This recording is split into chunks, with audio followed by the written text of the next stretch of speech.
Hello and welcome back to Final Fantasy VIII Remastered Tonberry playthrough. So in the last part we got Odin, and then I gave little hints and tips on how to collect the Tonberry King here, so we can get the Tonberry GF. So I'm actually at my 18th kill right now, so the Tonberry King has any chance to show up soon.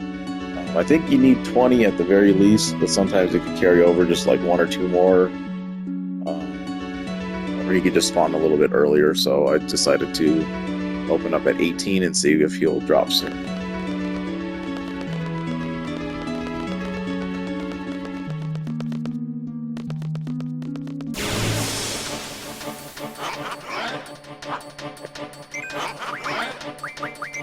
Remember to get Diablos out here as quickly as you can.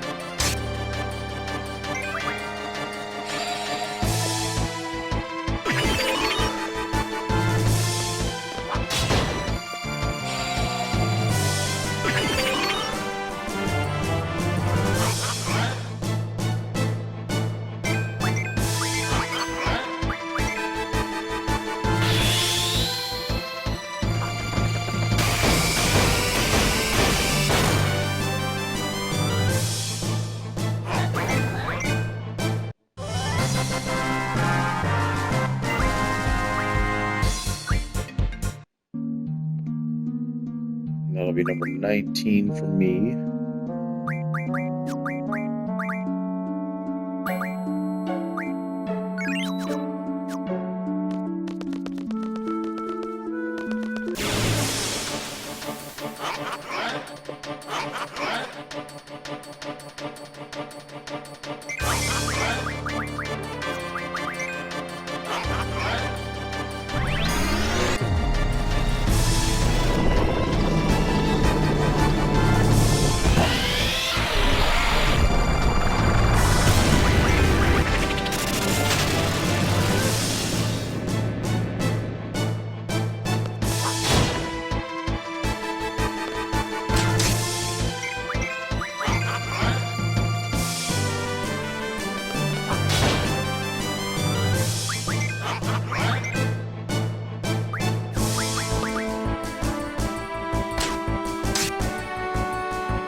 Alright, so the Tonberry King spawns after the 20th Tonberry I defeated there. And unfortunately, it looks like his level didn't upgrade with Squall as much as I wanted it to, so he only has the basic death, cura, and life magics.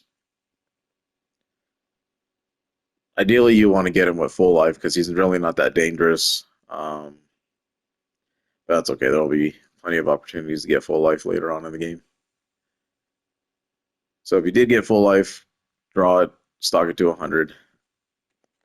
And then when you see him, just beat him down as quickly as you can and get his HP to 0, you know.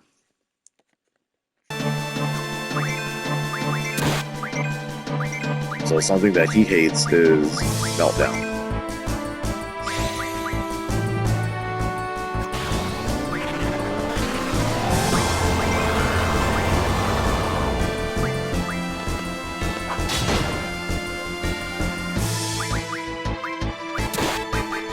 And I would keep Zell on curing, because he has nothing to mug, but, you know.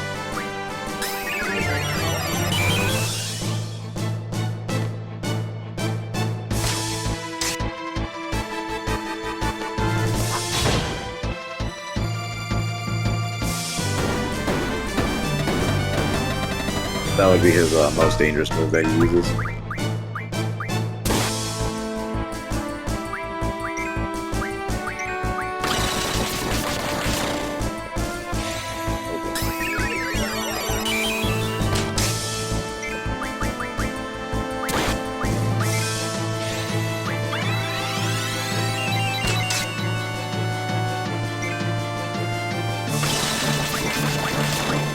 again.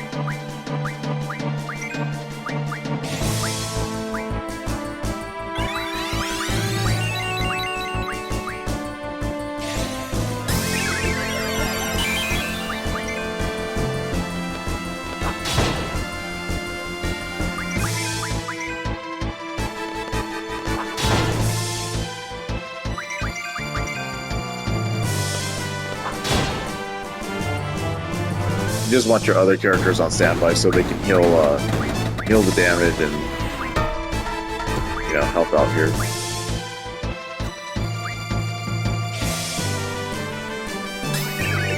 In case one of your party members goes down with that hit sharp move.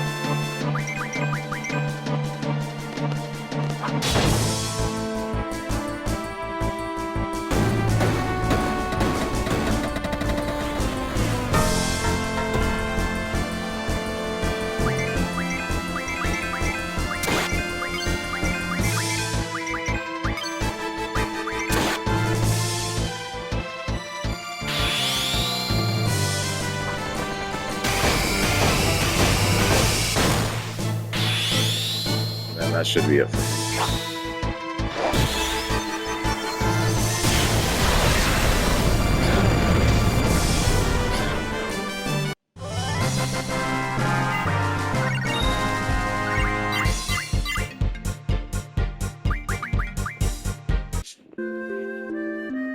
So that was the Tonberry King.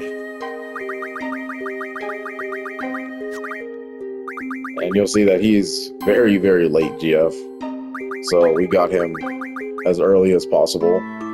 And he's just going to have a lot of abilities that are going to be really good to have for this point in the game especially. So evasion plus 30%, so your characters will have a 30% chance of having enemies miss them with physical attacks.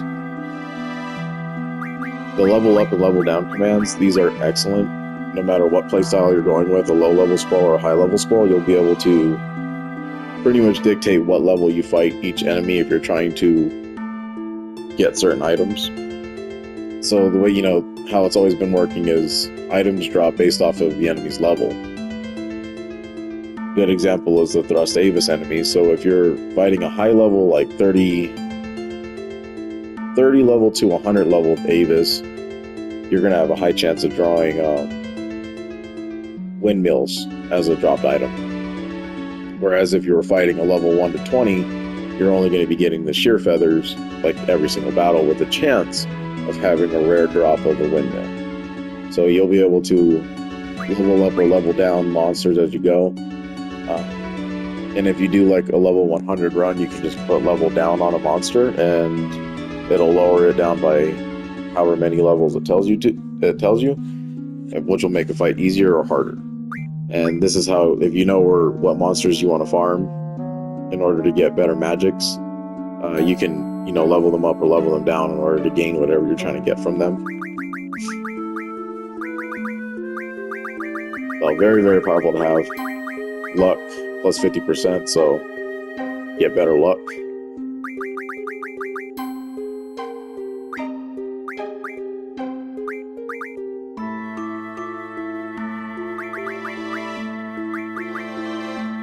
So with Tonberry, I'd probably put him on Familiar to learn first. You want to learn his abilities as fast as you can because, I mean, they take a lot of AP for one, and he's going to make a lot of things easier with the shops. So we want Familiar, and then we're going to go after Haggle next. Now, obviously, he doesn't come with anything that's junction-wise, but you do want to give him to a character where you don't mind having like level up or level down as their command abilities. I'd probably separate him from the person with card, because you don't need that mixed together. So likely candidate would be Zell, since he only has Doom. Which Doom isn't that good. Then he gets all of this stuff, you know.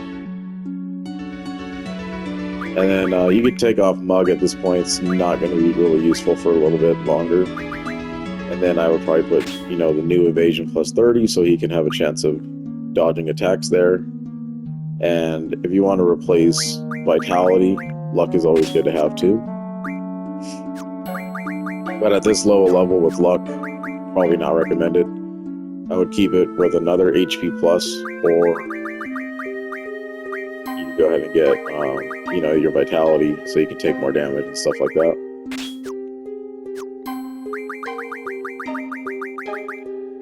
But for now, we're looking pretty good.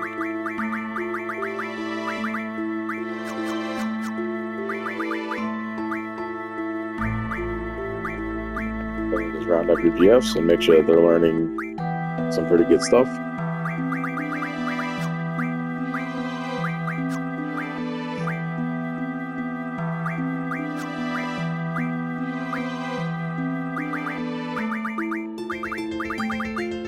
Another GF with status.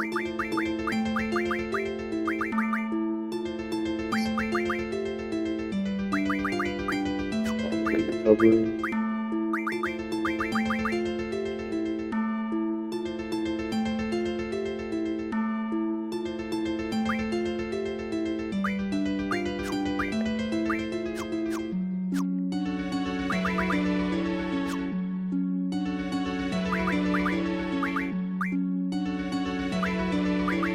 Actually, for a little bit, I want more encounters. I'm gonna go get out of here.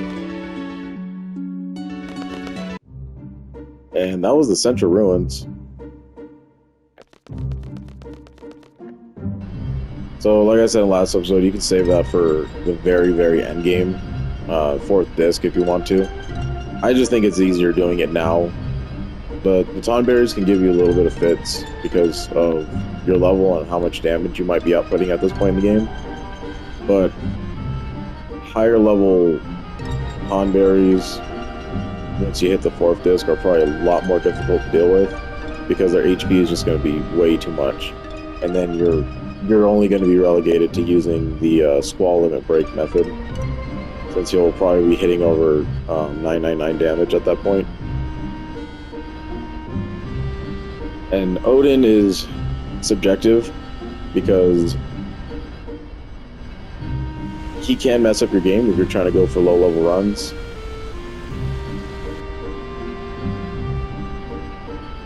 And he's just not a good team player here, so he'll just randomly do what Odin wants to do.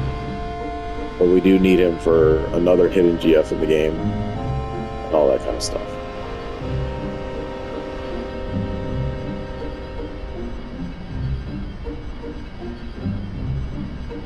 So then with all this knocked out, so at this point it's actually a pretty good time to go travel around and find different things. So like earlier in the game, you know, this is the timber area, and this is what I mean by hidden draw points. So if you just kind of spam X in these corners, you'll see that there's hidden draw points throughout the world. Some are good, some aren't. You can check inside train tunnels, they usually have them in there.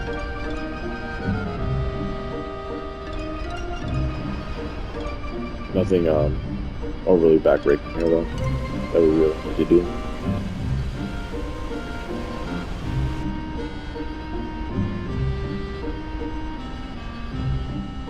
So you can spend the majority of your time here upgrading things and doing what you need to do. You'll see that Galbadia Garden is gone because it's over by Balamb town.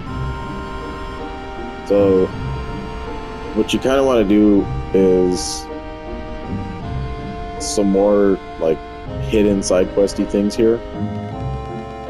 If you come to the ruins of the missile base and you spam X, you'll hit Confused Draw Point.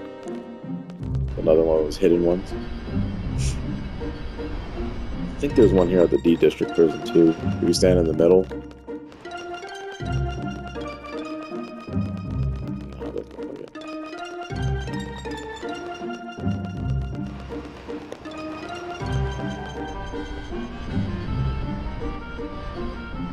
This is the town of Windhill, where Laguna's last dream sequence took place. You can go in there right now and do some like side quest things. I'm gonna avoid it for now though, because I like to do it in the 3rd disc. But some more things will open up in the 3rd disc, so we don't want to do that right now. But at the very least, you want to try to get Odin, Tonberry King, get the CC group knocked out, and do the Shoot Me Village side quest, and it'll just make things a lot more easier and better for you. So you're not doing as much side quests in the end game. Take the time to explore and do whatever you really feel like you want to do, though.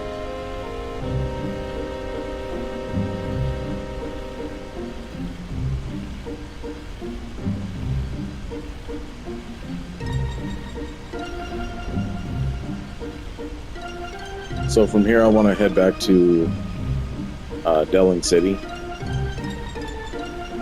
because we are going to go get a rare card.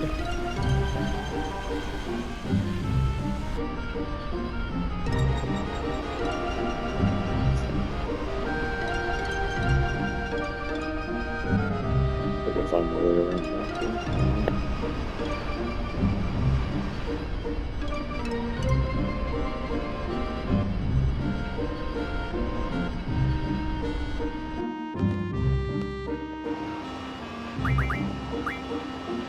So this is going to be kind of a tough situation here, but we do have to lose a rare card. Refine any of these little ones that you don't keep.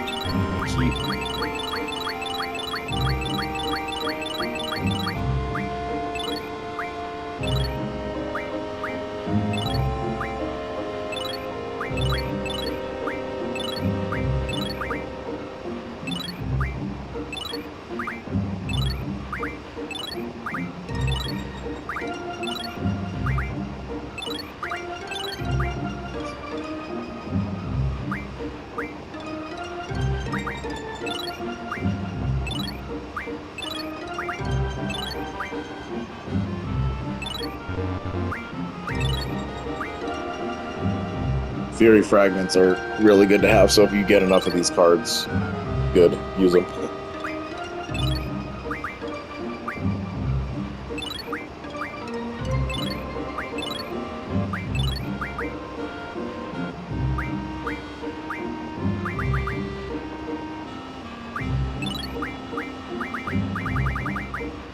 Keep the boss cards around.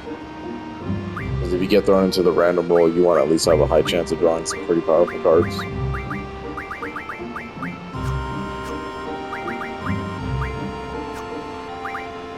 Okay.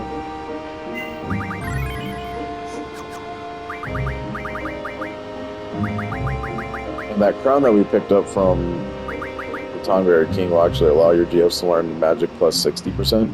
So if you're doing a mage build, obviously this right here is going to be key into making you hit stronger magics. Very good for Rinoa too, since she's magically based with her limit break or selfie.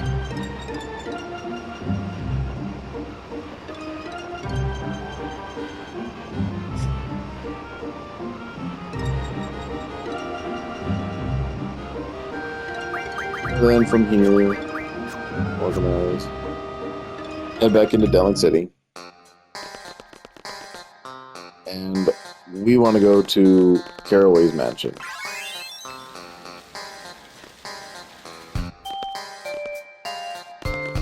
Get the block out one for them.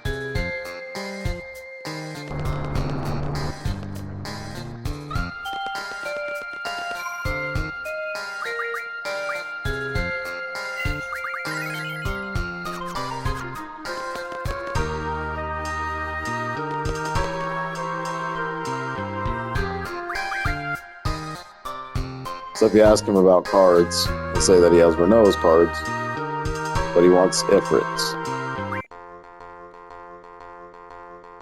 So this is why you don't the all. So all can come back to bite you a little bit here. Open same. You don't want random here. It'll make it way harder than it needs to be. But you do want to sacrifice some cards that are troublesome to get rid of. So we want to play Ifrit. And then any of your weaker cards. So you do want to keep some weak cards around for this instance. This is the only point in the game where you have to do something like this, unless you're doing the Queen of Cards. For me, I would probably get rid of the Blobras, because you need 4 of them to refine into things. The fast talent F. Pteropods are okay. I'd be okay with losing a Hexadragon since I just got the item. So then, in this mode, essentially just play, you know, not so smart. You're trying to lose this match.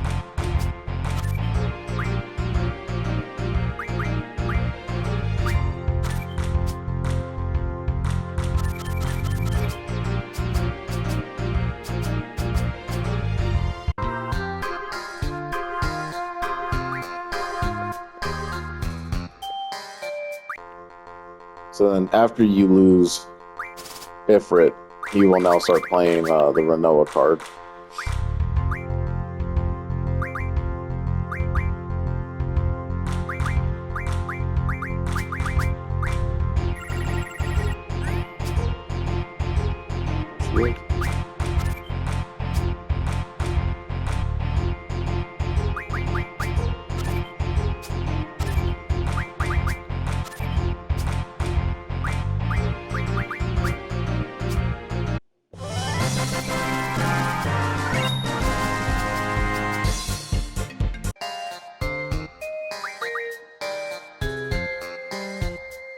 So we've been standing in front of him this whole time, and he lost the Ifrit card the other day.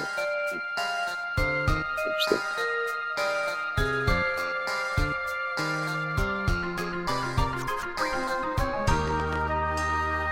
So with the Rinoa card, she transforms into magic armlets.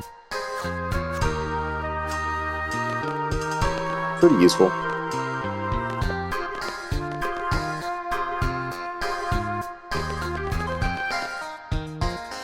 But as I stated the entire game, I would not use any of those cards for card modding unless you really, really want the abilities, or if you just have no interest in cards at all in the late game. So back in another video, I think it was titled The Fisherman's Horizon, I stated to remember where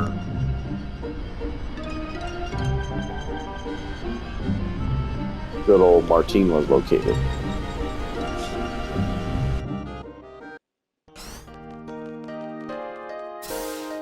Unfortunately, we have to make the long run over there. This could be made a little bit easier with another method we'll have to get around in the world later on in the game. But just turn on your ×3 speed option here, and really it takes no time.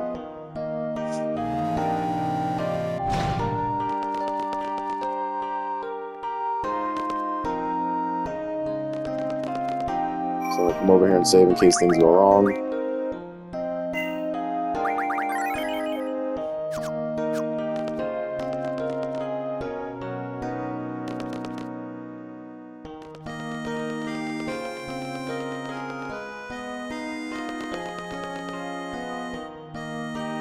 We're going to talk to Martine here.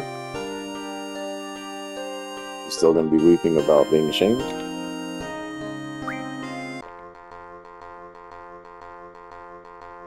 Alright, so depending on the role that he wants to spread here, hopefully it's open.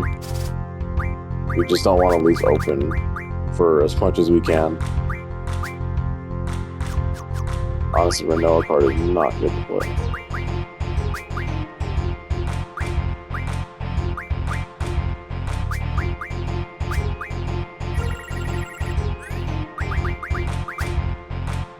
So just continue to play Martine here until he drops the Ifrit card again, and you'll get it back. Like nothing ever happened.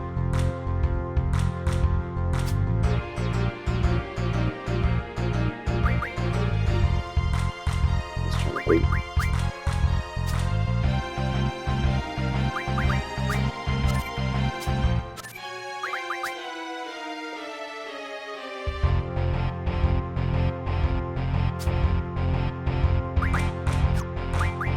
Now, sudden death can be very difficult to deal with because sometimes the cards will actually flip hands. So you can see a bunch of your cards on his side and you'll have to play some of his.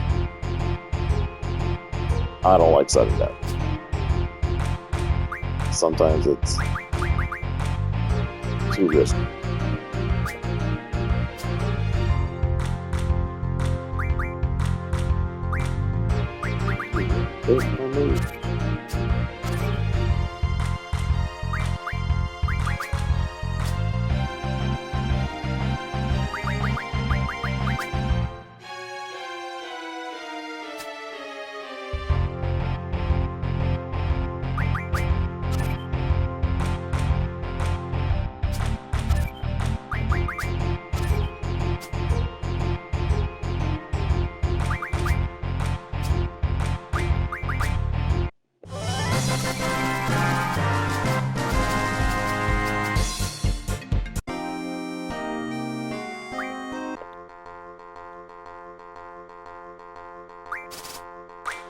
Okay, same is fine. We can go with same.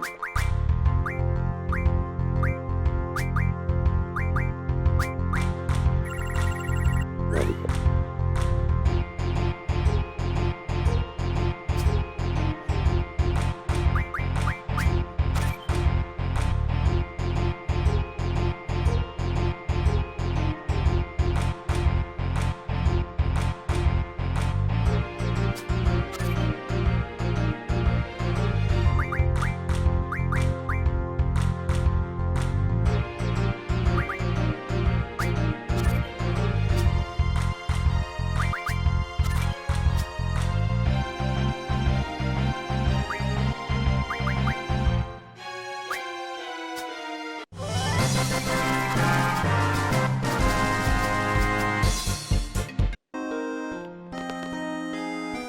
Right.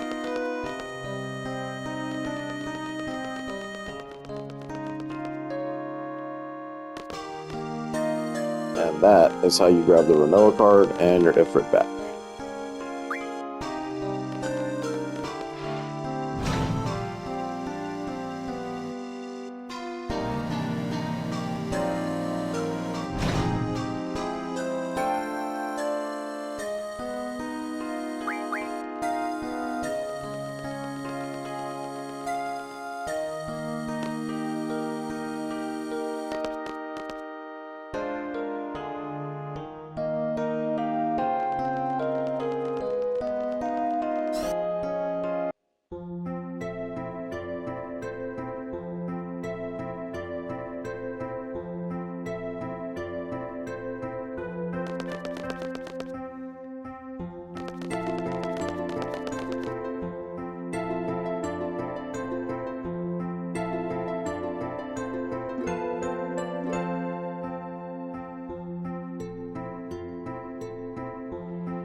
Then, as I said before, get in a good habit of every now and again trying to visit Shumi Village so that you can get that ultimate draw point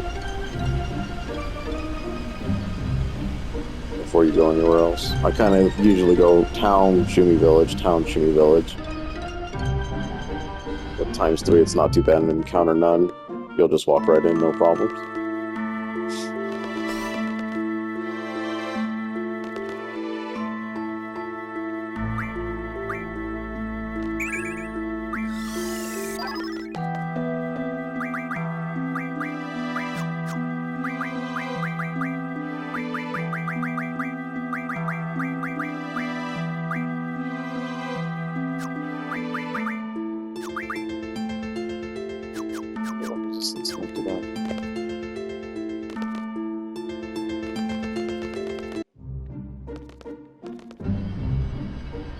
So a whole bunch of things you can still do around here. But those are the 3 side quests that I would probably focus on the most right now. Chocobos will be a lot easier once you get another way to travel around the world. You can do the Windhill stuff. Honestly, nothing really important to get from that we don't already have. And it's just another town to visit. You can grab another Timber Maniac there, but we'll have to come back to Shumi Village for the 2 that we didn't get, because you don't want to miss out on the ward.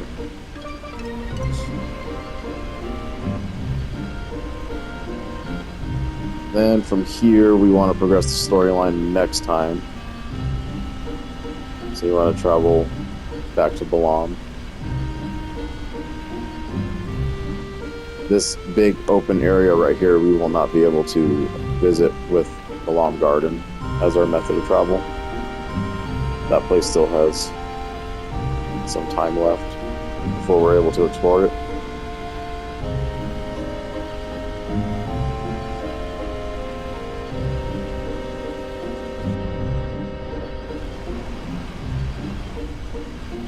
I guess I'll show one thing for anyone that's struggling with leveling up their APs.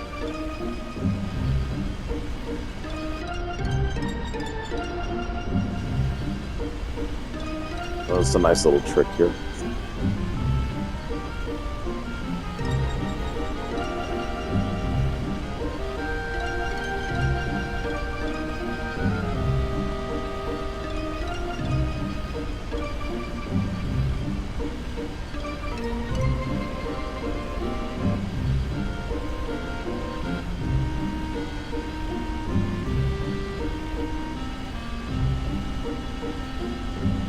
So if you're having a rough time with leveling up your GFs with their AP points,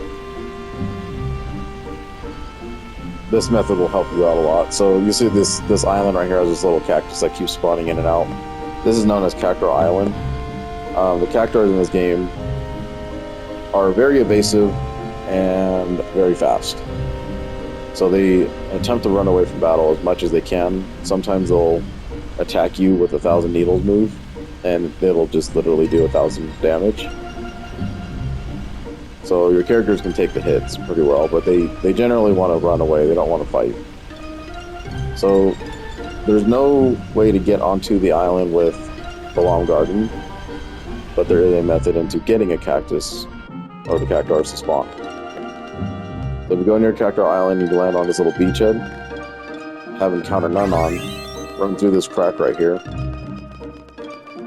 run around the mountain, and into the desert. Now, when you're on the desert plane, if you come like in these little tiles right here, and you hit triangle, the game will tell you that you're on Cactuar Island.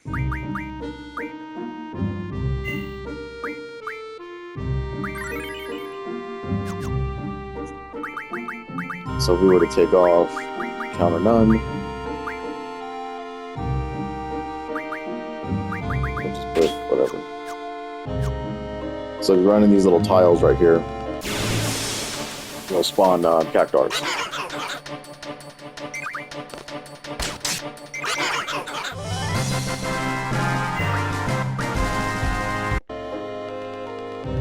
These little dudes net you 20 AP each.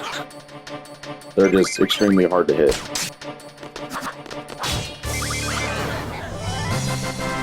But when you do, they don't give anything for experience, but they do give a lot of AP.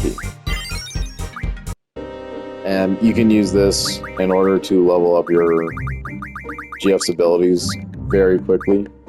This place is phenomenal in the end game, and it's really a place that you're going to spend the most time at when you have a full list of GFs and you're trying to learn every single thing that they can up to this point.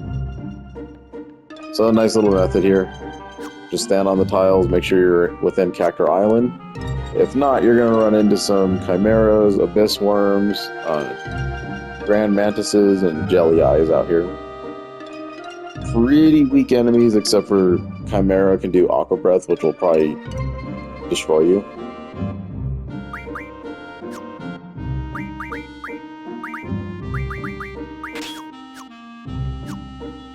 So I always think that's a nice little method right there in case you want to level up quickly and not take any kind of experience. And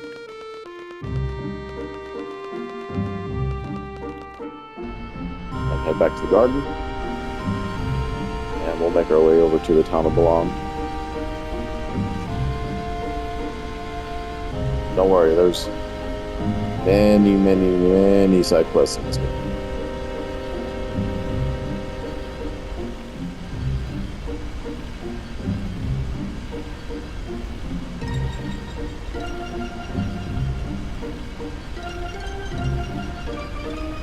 I just think some of those earlier ones that we do right now are going to help us in the future.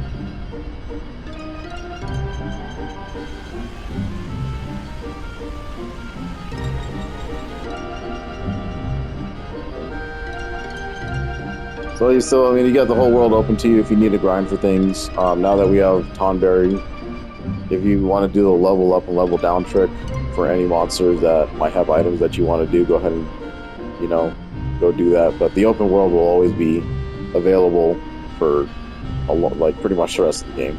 There will be some sections where we have to do some story elements that'll lock us out for a little bit, but none of it's like super detrimental. And then once you're done doing hopefully those side quests, just take Balamb Garden, land wherever you want. You're stocked up on anything.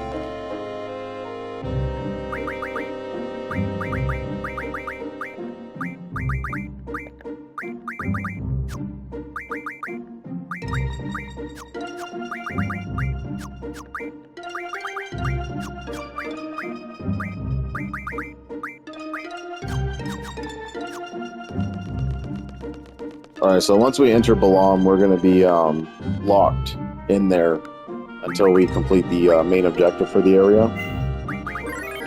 So, Zell is going to be a part of the party no matter what we do here.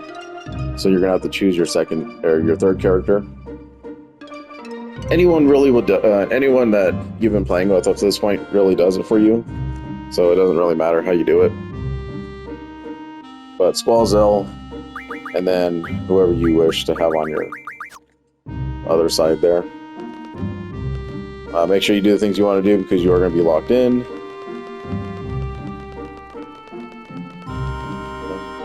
You'll face a total of 2 boss battles in there.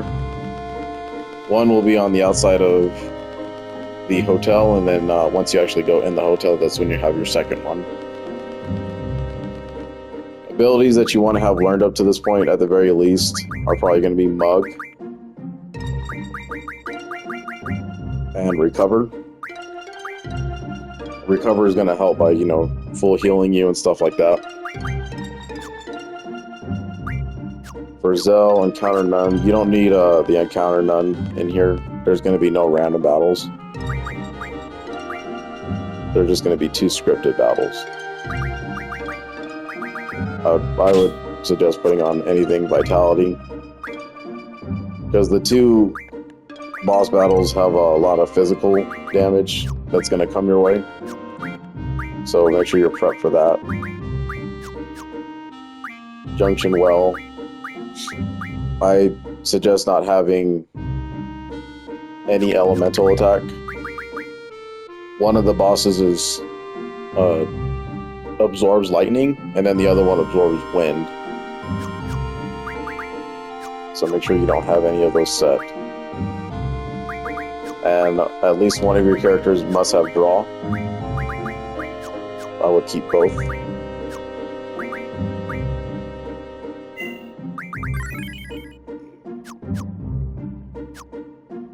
But with all that, so we ended up getting Tonberry King, and then we traveled to Delling City, grabbed the Rinoa card, and won our Ifrit card back.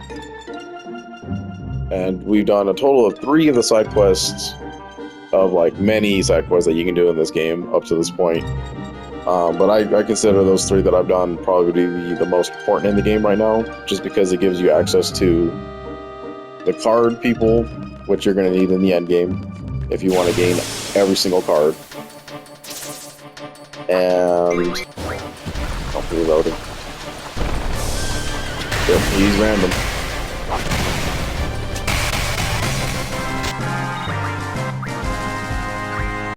So that was the first look at Odin doing his thing.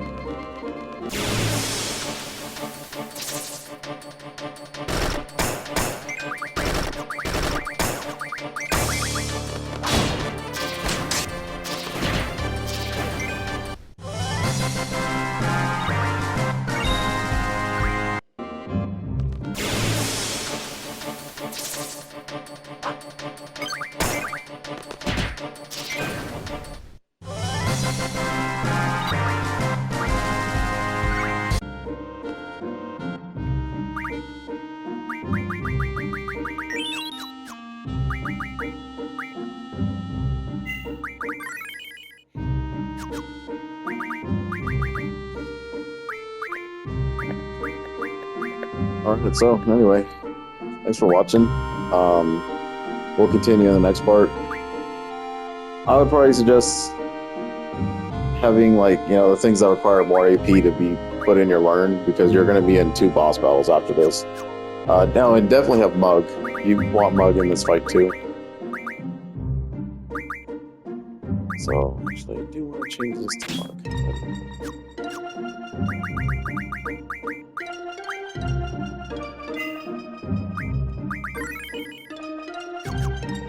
Alright, so next episode we'll be in the town of Balamb, and we'll do the mission inside of there, Chris' storyline. So thanks for watching. See you in the next one.